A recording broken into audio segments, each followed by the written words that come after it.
সেসব ছেলেরা নিজের ফ্যামিলির মানুষের সামনে স্ত্রীকে সম্মান করে না। দেখবেন সেই ফ্যামিলির কেউই আর সেই মেয়েটাকে সম্মান করে না, এমনকি ছোট ছোট বিষয় নিয়ে অপমান অপদস্থ করে।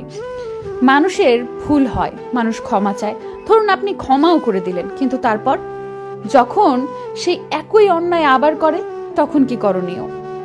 আমরা দূর থেকে নয়, একজনের জীবন দেখে যা খুশি তাই ভেবে নেই। তাদের মধ্যেকার অর্থাৎ স্বামী স্ত্রীর মাঝে সম্পর্ক চট করে ধারণা করে নেই। অথচ যাকে দেখে খুব বেশি লাভেবল ভাবছিলেন, স্ত্রীর প্রতি কেয়ারিং ভাবছিলেন, সেই খুব সিম্পল ইস্যু নিয়ে স্ত্রীর গায়ে হাত তোলে, বাচ্চাদের সামনে জিনিসপত্র ভাঙচুর করে। আবার যাকে দেখে ভাবছিলেন বদরাগী, স্ত্রী সন্তান নিয়ে খুব বেশি পজিটিভ, সেই দেখুন রাতের বেলা স্ত্রী সন্তান নিয়ে একসাথে বসে খাবার খাচ্ছে। স্ত্রীর ছোটখাটো পছন্দ ভালো লাগা মনে রাখছে, বাচ্চাদের সামনে তাদের মাকে ইম্পর্টেন্স দিচ্ছে।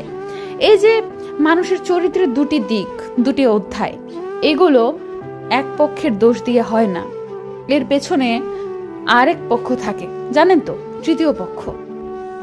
এরা কখনোই আপনার সামনে কিচ্ছু বলবে না, কিন্তু পেছনে আপনার পার্টনারকে সমানে খোঁচায় যাবে, ইনিয়ে বিনিয়ে আপনি কতটা খারাপ, তাদের জন্য কতটা অযোগ্য, এবং একমাত্র আপনি তার জীবনের সমস্ত সমস্যার মূল, এই মর্মে প্রতিবেদন দেখাবে। আসলে অন্যকে হিংসা করা ছাড়া এদের জীবনে কোনো লক্ষ্য নেই। এরা আপনার ভালো দেখলে মুখ ব্যাকা করে, আবার খারাপ দেখলে পেছনে হাত দিয়ে তালি বাজায়। কিন্তু অদ্ভুত ব্যাপার হচ্ছে, চারপাশে এরকম মানসিকতার বহু মানুষ নিয়ে আমাদের জীবন চালাতে হয়। দুনিয়ার প্রতিটা মানুষের বুকে ব্যথা আছে, শুধু প্রকাশ করার ধরন আলাদা। ভুলে আমিও যেতে পারতাম, কিন্তু কখনো চেষ্টা করি নাই, কারণ আমি তোমাকে ভুলে যাওয়ার জন্য ভালোবাসিনি। ভালোবাসা বদলায় না, বদলে যায় মানুষগুলো। স্মৃতি হারিয়ে যায় না, হারিয়ে যায় সময়গুলো। যে কোনো জিনিস ভাঙলে শব্দ হয়, কিন্তু মন ভাঙলে শব্দ হয় না।